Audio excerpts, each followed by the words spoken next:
بسم الله الرحمن الرحیم. به نام خداوند بخشنده و نهایت بارحم. سلام و احترامات خود تقدیم شما شاگرد عزیز و نازنین میکنم. امیدوار هستم تا ایده مجور و سرحال باشین و درس گذشته دیتان که در رابطه با بزکشی بود به شکل درستش یاد گرفته باشین و همچنین کارخانگیشان باید به شکل منظم انجام داده باشین. بیاین که امروز درس جدیدی داریم ما که درس 23 داریم. عنوان درس ما است بوریاباف. با هم یک جا بخوانیم ببینیم که در مورد بوریاباف با ما چی گفته. یک قصه بسیار زیبایی را در کتاب ما آورده که با خواندن این قصه شما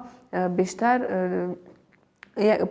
پند بسیار زیاد از این قصه میگیرید. پس متوجه درس باشین. گران زده کن که زه خپل سلامونه احترامات تاسو ته وړاندې کوم. هیله مند یم چې د دم روغ او جوړ اوسئ او تاسو تیر شوی درس چې په دری کې وزلوبه وه باید چې هغه هم په سمه توګه زده کړي اوسئ او کورنۍ دندم په منظمه شکل سرته رسول اوسئ. نو راځئ چې نن موږ خپل نوی درس چې د موږ نننی لوست درویشتم لوست ده ګرانو زده کوونکو په دری کې عنوان د درس مو ده بوریاباف، یعنی هغه کس ته ویل کیږي چې څه شی کوي ټغر اوږدي. نو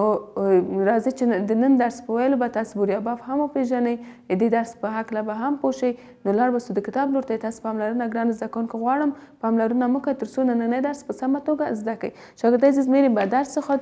ببینیم هدف از درس که میخوانیم چی است. در هدف از درس با ما گفته شاگردان متن درس را بخواند، بنویسد و با صنایع دستی آشنایی حاصل کنند. شاگرد عزیز در پهلوی از اینکه شما درس را به خواندن و نوشتن یاد میگیرین باید با صنایع دستی که صنایع دستی چی را میگه و کدام چیزاست شاگرد عزیز شما باید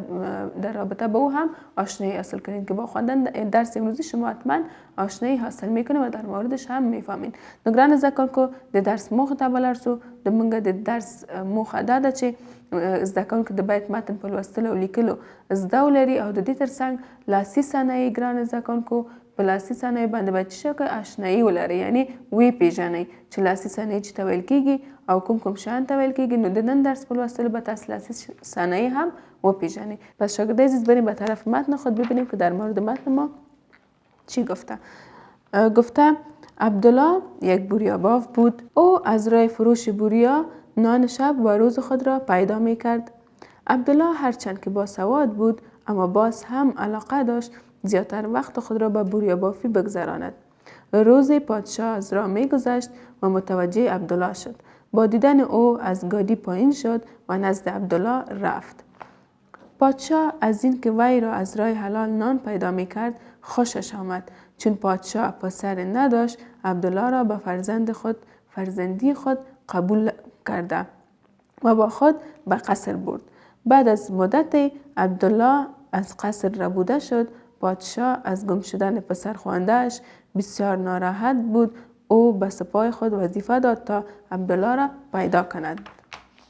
روز یکی از سپاهیان پادشاه یک بوریا را خرید که در آن نام و آدرس عبدالله نوشته شده بود. سپاه موضوع را به پادشاه گفت. به این ترتیب پادشاه دوباره او را پیدا کرد و پادشاه میخواست به دزدانی که عبدالله را برده بودند جزا بدهد، اما او از پادشاه خواست تا آنان را ببخشد. با پادشاه گفت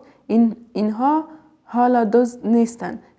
کسب بوریابافی را از من یاد گرفتند و بعد از این می تواند از راه حلال نان پیدا کنند. پادشاه آنها را به خاطر این که به سبب درستی روی آورده بودند بخشید. ګرانو زده کوونکو د موږ نننۍ قصه د بوریاباف په هکله وه. بوریاباف یعنی ګران زده کوونکو هغه کس چې ټغر اوږدي. یو رقم قالین یا فرشونو ته ویل کېږي ګرانو زده کوونکو چې د قلم د نی قلم نه څه شی کېږي هغه اوبدل کېږي چې زموږ په هېواد کې هم ډېرې مشهورې ګلیمونه یا هم دا ټغرونه دي چې حتی نورو خارجي هېوادونو ته هم دا څه شی کېږي صادر کېږي. نو نننۍ قصه هم د موږ د ده په هکله. او دا ګرانو زده کوونکو داسې یو قصه وه چې یو ورځ یو عبدالله چې یو کس و د همدا بوریابافي یا د همدا ټغر د اوبدلو کسب او مهارت زده و. د دې ترڅنګ چې د ده دا کسب او مهارت زده و دا یو د سواد هم درلوده. نو ده به د همدغه کسب او مهارت له لارې خپل رزق او روزي څه شی کوله، خپله حلاله ډوډۍ به پیدا کوله. نو یو ورځ پادشاه راځي دا ګوري او د ده دا کار ډیر زیات خوښوي چې ګوري یعنی دا څونه زحمت باسي د دې ترڅنګ چې علم لري نو مهارت خپل مهارت او کسب مهارت نه هم چې شي کې ګټه اخلي او خپل ځان ته حلاله ډوډۍ پیدا کوي نو ده ته وایي چې ته زه زوی نه لرم تا د خپل زوی په حیث قبولوم نو دا بوزي خپل ځان سره هماغه ماڼۍ ته او یو څونه وخت بعد ګرانو زده کوونکو عبدالله ورکیږي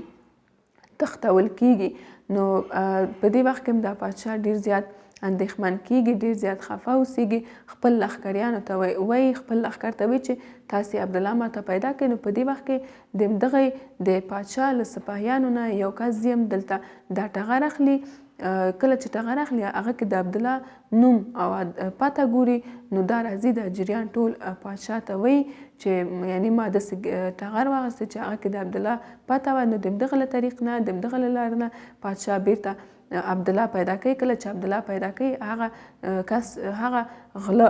چې عبدالله تښتولی و غواړي پادشاه غواړي چې هغه ته سزا ورکړي ولې عبدالله ورته وایي چې نه دوی ته سزا مه ورکوه دوی اوس غله نه دي هغه کسب یعنی د ټغر اوبدل چې ما زده و له ما نه زده که دوی هم او د همدغه کسب له طریقه دوی کولی سي چې اوس حلاله رزق پیدا کړي نو پادشاه هم د دې لپاره چې دوی سمې لارې ته راغلي ول دا غلی ښودل یعنی چې سم لار ته راغلي دوی وبخل نو ګرانو زده کوونکو لاړ بسو د لغاتو په لور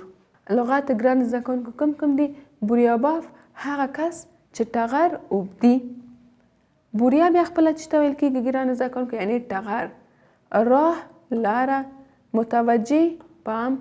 پسر نداشت یعنی زوی نه لره قصر ماڼۍ ربوده تښتول شوی مدت موده سپاه لښکر او بل لغت ګرانو زده کوونکو دزدان غله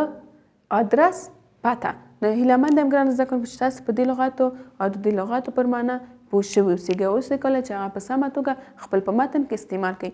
شاگردای زمین به طرف فعالیت خود در فعالیت با ما بخوان و بنویس داده گفتم متن درس خاموشانه بخوانید و همچنان متن درس به نوبت با آواز بلند بخوانید شاگرد عزیز اول متن پیش خود به شکل خاموشانه بخوانید وقتی که تمام مشکلاتتان رفع شد در تلفظ کلمه ها در خواندنش با شما میتونید رو به شکل با آواز بلندتر هم بخوانید و همچنان واژه های بوریا سپاه و پادشاه را در جمله های مناسب به کار برده در کتابچه های خود بنویسید شاگردای عزیز حالا خود شما بسیار پیش آمدین شما حالا فهمیدین که جمله چه قسم جور میشه شما میتونید با استفاده از کلمه ها در کتابچه‌تان به شکل منظم کلمه جمله جور کنید ګرانو زده کوونکو لاړ بسو د فعالیتو لور ته فعالیت کې بخوان یعنی ولوله بنویس یعنی ولیکه ده موږ ته ویل چې متن به په خاموشانه یعنی په ارامه ډول وایي بعد له هغې نه به یې په لوړ اواز یعنی اول تاسې ګرانو زده کوونکو د درس متن له ځان سره په خاموشانه طریقه یې ولولئ چې تر څو ښه تلفظ سره اشنایي پیدا کړئ وشئ کولی دا متن په سمه توګه وایي بیا بعد له هغې نه تاسو کولی سئ چې دا متن په لوړ اواز ولولئ او د دې تر څنګ دغه کلمو ته بوریا سپاه و پادشاه دا په مناسبو جملو کې کار کوئ دایري جملې ورته لیکئ اوس خو تاسې ډېر مخته راغلي یاستئ شاګردانو کولی سئ چې یو کلمې ته په ډېر اساني شکل باندې جمله جوړه کړئ او خپل په کتابچو کې منظم شکل ولیکئ نو لاړ بسو د کورنۍ دنده په لور تاسو کورنۍ دنده بشنو بگو یعنی بشنو واوره بگو یعنی ووایه څو پوښتنې د ګرانو زده کوونکو تاسو د بوریا باف یا همدا څوک چې ټغر اوږدي د ده په هکله پوه شوئ متن مې تاسو ته ولوسته تاسو کولی شئ چې دې پوښتنې ته په ډېر اساني باندې ځواب ورکړئ بیرته یې ماته په کومنټ کې راولېږئ او د دې ترڅنګ دغه لغتونه دي دري دي په دري به یې معنا زده کوئ دغه کلمې ګرانو زده کوونکو شکر شیر بوریا او کسب به څه شکل دته به هم په مناسب شکل جملې جوړوئ خپل په کتابچه کې به یې لیکئ نو ګرانو زده کوونکو دا د نن ورځې درس چې باید تاسې زده کړی اوسیږي کورنۍ دنده به په منظمه شکل سرته رسوئ او بیرته به ماته په کامنت کې حتمی رالیږئ شاگرد عزیز کارخانگیتان است میریم به طرف کارخانگیتان بشنو بگو در بشنو بگو چند پرسش آمده شما درس بوریا باف خواندین در متنش خواندین مفهومش فهمیدین در مورد قصهش هم فهمیدین و همچنان شما میتونید بسیار به پرسش‌ها به شکل آسانی جواب بدین و دوباره به من کامنت ارسال کنین و همچنان لغات از دری به دری معنیش یاد بگیرین و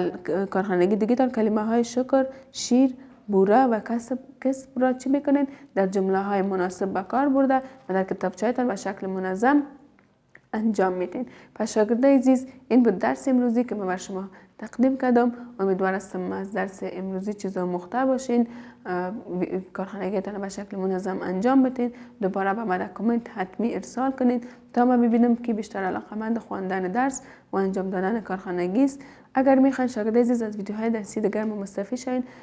ویدیوهای ما را لایک و چنل ما را سابسکرایب کنین تا دیدار بعد که ما به شما حاضر میشم و درس جدید دیگه به شما ارائه میکنم. شما را به الله پاک میسپارم. الله حافظتان.